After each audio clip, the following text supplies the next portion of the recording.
இப்போ இந்த நிமிஷம் வரைக்கும் யார் முதல்வருங்கிறது அதிகாரப்பூர்வமாக அறிவிக்கலை. இவ்வளவு பெரிய மெஜாரிட்டி வந்து கூட அவங்களுக்கு ஏன் இவ்வளவு தடுமாற்றம் இருக்குது? ஆனால் பட்னாவிஸ் தான் சொல்கிறாங்க.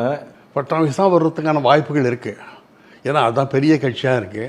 ஆனால் இதில் என்ன ஒரு பெரிய சொல்லினா, பட்னாவிஸ் வர்றதை மோடி விரும்புறதில்ல மனப்பூர்வமாக. மோடி விரும்பல. மோடி விரும்பலை மனப்பூர்வமாக. ஏன்னு கேட்டிங்களா, மோடிக்கு போட்டியாக பட்னாவிஸ் வருவார்னு நினச்சார். அவர் இளைஞர், அவர் அறிவாளி. மோடி பயப்படுறார். மோடி 2 பேர்த்துக்கு தான் அரசியலில் பயப்படுறார். நிதின் கட்கரியும் பட்னாவிஸுக்கு என்ன பயப்படுறார். அவர்களாம் மகாராஷ்டிரத்தை சார்ந்தவர்கள். நாக்பூர் லாபிக்கு, ஆர்எஸ்எஸ் லாபிக்கு ரொம்ப வேணுமானவங்க. ஒரே ஒரு தகுதி அவர்கள்லாம் பிராமணர்கள். கட்கரியும் சரி, ஃபட்னாவிஸும் சரி. அந்த நான் பிராமின்கிற லாபியை பயன்படுத்தி தான் அவர் மோடி வச்சுருக்காங்களே தவிர, இல்லை மோடிக்கு அப்புறம் பயம் வரக்கூடாதுன்னு நினச்சார். மோடி என்ன நினச்சார்? பாஜகவே ஜெயிக்கக்கூடாதுன்னு நினச்சாரா? பாஜகவை மகாராஷ்டிராவில் ஜெயிக்காமல் இருந்தால் கூட மனப்பூர்வம் ஒரு சந்தோஷம்தான் மோடிக்கு. மனப்பூர்வமாக சந்தோஷம்தான். ஃபட்னாவிஸ் அதில் குறிப்பாக வரக்கூடாதுன்னு நினச்சார். ஆனால் ஃபட்னாவிஸுக்காக ஆர்எஸ்எஸ் லாபி வேலை செய்யுது. ஆனால் ஃபட்னாவிஸ் தான் வருவார். அவருக்கான இப்போ இந்த வெற்றி வந்து மோடிக்கான வெற்றி கிடையாது. மோடிக்கான வெற்றி இல்லை, ஆர்எஸ்எஸ்க்கான வெற்றி.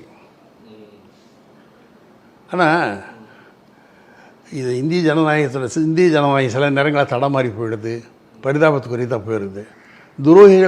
துரோகிகள் கட்சியை பிளந்தவர்கள்லாம் அதிகாரபூர்வமான கட்சிக்காரங்கள் ஆகிட்டாங்க. அடுத்தது கேட்க வந்து உண்மையாக என்னன்னா, ஏக்நாத் ஷிண்டேவா, உத்தவா, சரத்பவாரா, அஜித் பவாரா, அது வந்து இந்த சட்டமன்ற தேர்தலில் தெரிஞ்சிடும் அப்படின்னு எல்லாரும் சொன்னாங்க. இப்போ இவங்கெல்லாம் இருக்கிற இடமே தெரியாமல் அளவுக்கு போயிட்டுது.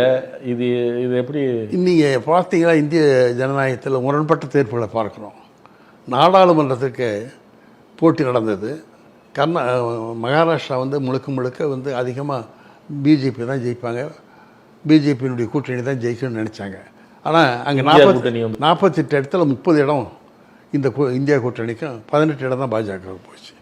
அப்போது என்ன சொன்னாங்க? அப்போ துரோகிகளுக்கெல்லாம் பாடம் கொடுத்துட்டாங்க. சிவசேனாவை உடைச்சார், ஷிண்டே உடைச்சார், ஏக்நாத் ஷிண்டே உடைச்சார், அவரை தோக்கடிச்சிட்டாங்க. அதே மாதிரி சரத்பவருடைய கட்சியை அவருடைய அண்ணன் மகனான அஜித் பவாரை உடைச்சார், அவரையும் தோக்கடிச்சிட்டாங்க. அவருடைய மனைவி தேர்தல் என்ற போது அதையும் தோற்கடிச்சிட்டாங்க. அதே மாதிரி ஷிண்டேவனுடைய கட்சியும், ஏக்நாத் ஷிண்டேவனுடைய பிரிவும் தோற்கடிச்சிட்டாங்கன்னு சொன்னாங்க. அது நாடாளுமன்றத்தில் இருந்த நிலைமை. அதற்கு பின்னால் இந்த 6 மாதம் தள்ளி தேர்தல் திட்டமிட்டு அவங்க ஜெயித்தாங்க.